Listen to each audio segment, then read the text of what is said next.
What is going on, Tube? Welcome back to the channel, ladies and gents. You see baby girl all cleaned up just for you guys. I just got done washing her. I couldn't make a video with her looking the way she was. It was pretty sad. We ran up to Richmond.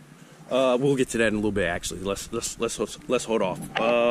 So I made this video like once or twice already, but I felt like I was kind of like rambling on and adding stuff that didn't need to be added. So we'll talk about that in a separate video. This video is gonna be why I made the switch, and then we'll go to the video.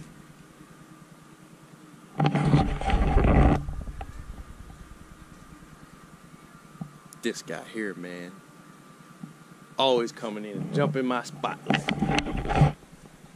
Alright, anyway, before I was interrupted by that crazy man, this video is just an update or explaining why I made the switch from the 15 to 19, what exactly happened with the 15.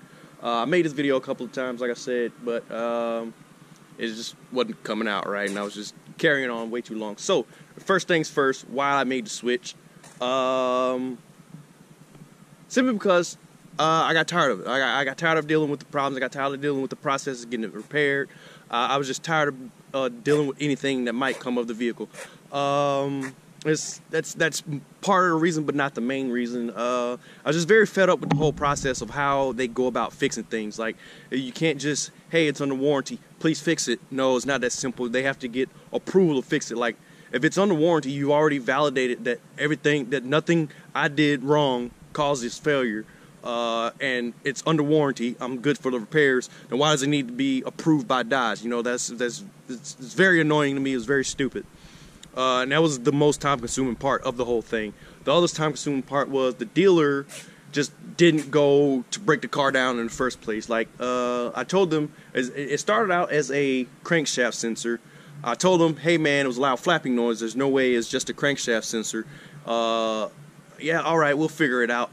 Cool. Thinking they'll tear it down, find more of the problem. Nope, they went ahead with the crank sensor, put it in. Obviously, it didn't work. Then they started tear down, or they stuck a camera up in there. Alright, we see some pieces. We're thinking it's the crankshaft. Alright, cool. Order the crankshaft. 2-3 weeks later, oh yeah, it wasn't the crankshaft. We're going to have to do a little more digging. Dig some more digging instead of just tearing the damn car down like they're supposed to do in the first place. Then they found there was a bent rod. Now, how a car with forged internal bends rod and when everything else is stock is beyond me. So the last owner, I don't know what he did in the little 5,000 miles that he had it, but obviously he didn't treat it right.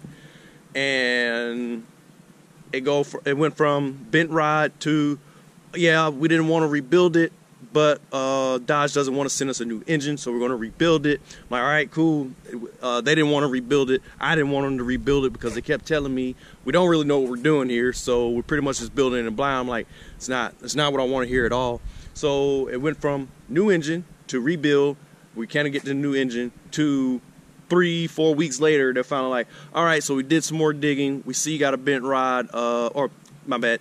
We see that the engine isn't able to be rebuilt, so we're gonna have to get you a new engine. And then they have to wait for Dodge to approve the new engine. So it was wait for the parts to come in, wait for approval of the crankshaft, wait for approval for the rebuild, and then wait for approval for finally getting a new engine. And it's a stupid headache, man. It's just dumb process. Like, if it was good from the get-go for the repairs and you saw that it wasn't my fault, then why didn't you just do this from the get-go? Like, I've never heard of anyone rebuilding an engine after a freaking bent rod. That's just, I don't build cars. Even I know that's stupid. But whatever, man. Let's move on. So that was part of the reason. The second reason, finally get the car back. It was so-so. Like, it was good to have the power back, but at the same time, like, man, I can't even enjoy the stupid car. Look at this, man. Here he comes. Jumping the shot again. It's like, man, I can't even enjoy this stupid car. Every time I get on it, I'm worrying, oh, what's that sound? It's gonna break again. Oh, you better stop, it's gonna break again. Like, I can't even enjoy the car. What's the point of having a car, $50,000 car, you can't even get on it and drive it how it's supposed to be driven because you're too worried about it blowing up or breaking again. So that's another reason. That's like 90% of the reason. I'd say about 80% of the reason I got rid of it. But the last reason that I would say that I got rid of it and finally swapped out is because selling that car was going to be an issue. So it had three or four previous owners. I want to say four. It's definitely four owners. And every time I asked, like, why did they have four previous owners, the dealership gave me a different answer. So that was one red flag.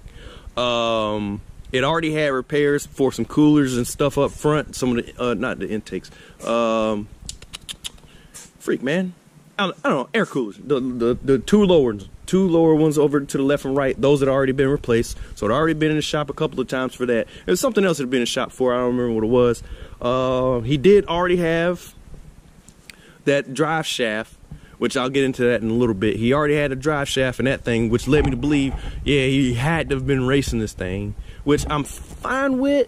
But if it was constant over and over again, and with the drive shaft, that should have been clear as day that he was doing it quite often. Because if you're just doing a couple of pulls here and there, you know, hit the track once or twice, then you're not going to waste the money to put a drive shaft in there. Now, if you're constantly beating on and doing it over again, then obviously you're going to want to invest in the drive shaft. And ignored that sign as well, and it was like, screw it, man, I'm getting a car. And the car, like I told you guys, within the how much I paid for this car thing, it was stickered at $49. That's how much they were letting it go for.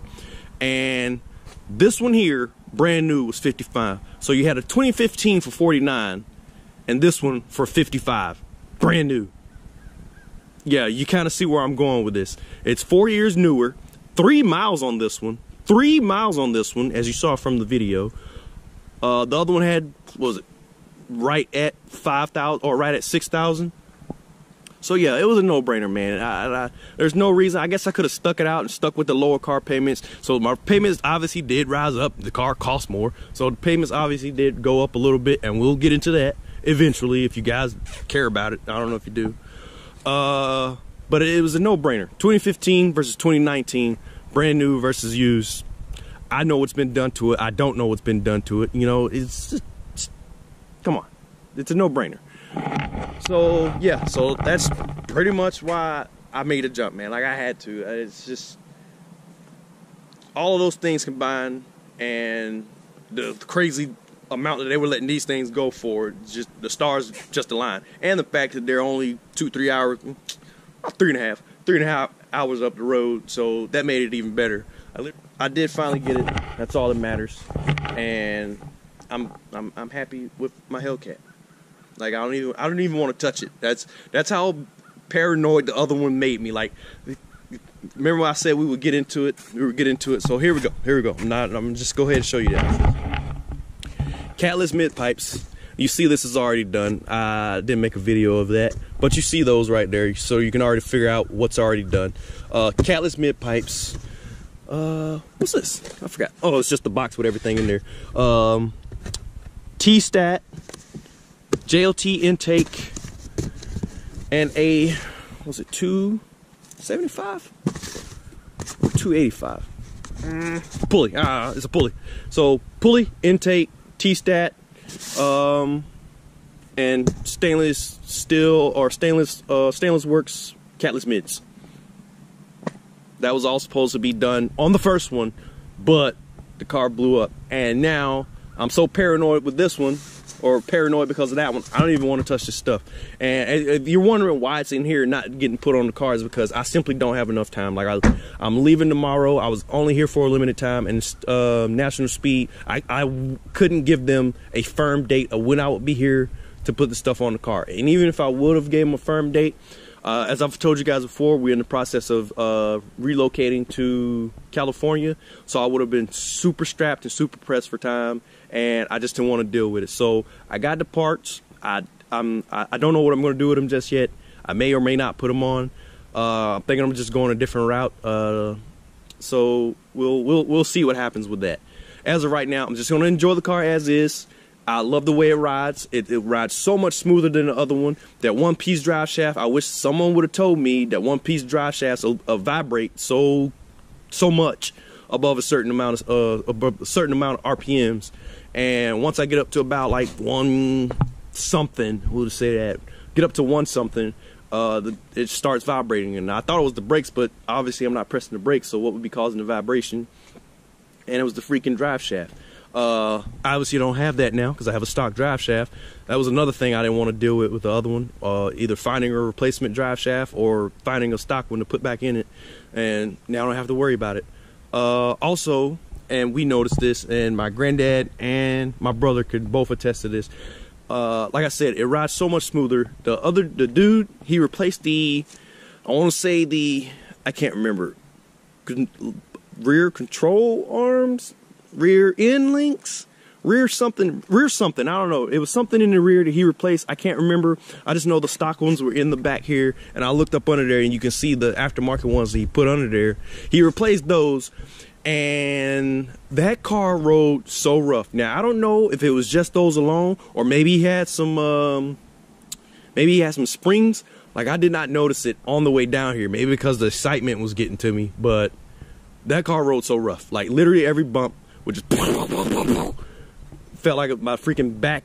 I felt like an 80-year-old man, like I do, for real. Like, my granddad noticed it, and then my brother also noticed it. And literally the second we hopped into this one and got on the highway, my granddad was the first one again to be like, this one ride way smoother than the other. I was like, yeah, I was just looking at that, granddad. This thing's like, it's, I don't know, it just feels so much better all around. No stupid vibration, no stupid stiff suspension. I don't want to touch it. I'm just gonna enjoy it as is for a while. I might do some cosmetic stuff, obviously, but as far as power wise go and all that stuff in the trunk, we're gonna see. We're gonna see, man. They always say you're gonna want more, but who knows? We'll just see what happens when I get to Cali. As of right now, she's gonna sit like this for a while. I've already done tint, as you see. Boop boop. 5% all around with the eyebrow. And as you saw in the trunk, I've already done the mid muffler delete. So we'll start it up one time, and then we'll let you guys go on your way, just so you guys can hear. So I don't even know if you guys got to hear what it sounded like stock, but it was not what a Hellcat should sound like.